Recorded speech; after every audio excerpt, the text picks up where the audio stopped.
This character represents the first of what we're calling the Marvel Spotlights, which is taken from our comics division, where many of the characters that people know and love now started in what was called the Marvel Spotlight, where we were able to take a character who may or may not have been connected to the far-reaching corners of the Marvel Universe, but had an incredible character-oriented emotional story to focus on. We're not dealing with the fate of the universe, we don't have these huge cosmic consequences that we're kind of beholden to, and so what that allows us to do is tell a deeply human story.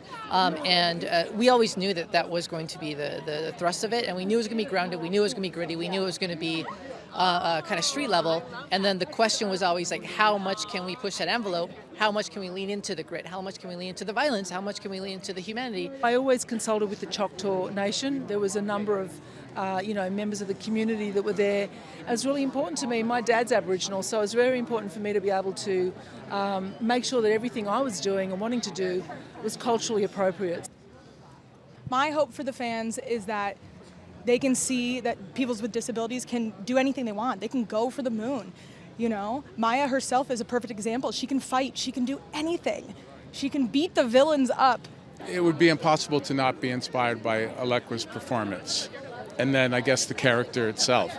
The character is such a powerful woman, it's amazing. It was really spiritual in a sense of connection with ancestors and whatever the difficulty, there's access to a way of getting through it. We've had a great few years with quite a few different shows, and also Maya, or Alaqua Cox, who plays Maya, representing not just the indigenous community, but also the deaf community. The best thing I've ever experienced in my life.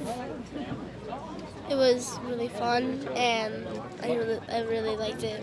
To be able to kind of go back to your roots and kind of find out really who you are is something that I was really excited about to be able to do throughout this show.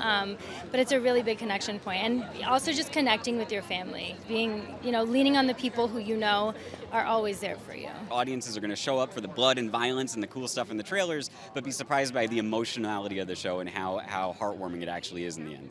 It was really humbling getting to learn ASL. It's such a beautiful community and culture that I haven't necessarily had access to, and so to be invited into this space and to really take on that responsibility of learning ASL and playing a CODA, a child of deaf adults, it was really important to make sure we got it right. It's darker and it's more brutal, and you have an amazing cast, and I think the audience is going to really, it's not what they're expecting to Marvel, and I think it's going to really blow them away. A lot of us are not necessarily overlapping, although we're all intertwined. We didn't always get to see each other on set, so I think seeing one another and getting to celebrate what we did, that felt like so long ago, and the accomplishment of it being done, we're just all really excited to share it. I come from Edmonton, Alberta, Canada. I grew up in Los Angeles, but I'm from Musquecheese, and so just me being here, it represents something on a bigger spectrum. I have a script, and I read through it to get really an understanding, and I work with the director as well one-on-one to get a feel of the piece. I analyze each character who will be learning sign language during the show and look at the characters, the actors, the actresses, and see if it's going to be an easier process for them or if it's going to be a longer, harder process. Putting together a really authentic and very thoughtful cast was a challenge, and a glorious, wonderful one. We had incredible collaboration from Sydney, from Katrina, from my incredible team, Chris Czar, Jacqueline McKenzie, Greg Horn.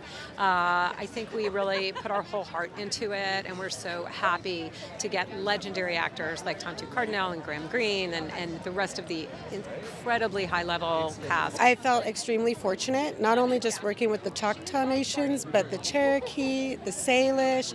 I mean, every single nation that was represented had their own specific representation. Really inspired by complex characters, and Maya Echo is definitely that.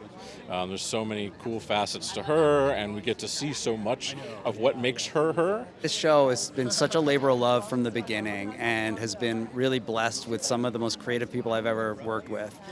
From Sydney Freeland, our incredible EP and director, our leader, through the rest of the crew and the incredible cast. This is a story about a family that's had a lot of heartache and struggle over the years coming together and finding a way to get along and exist and love each other.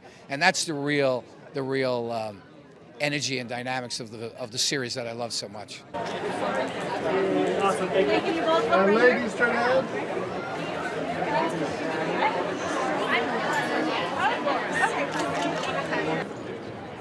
Here we go. Everybody looking, very good. All right, now one for this guy. One without your flash. And one right here.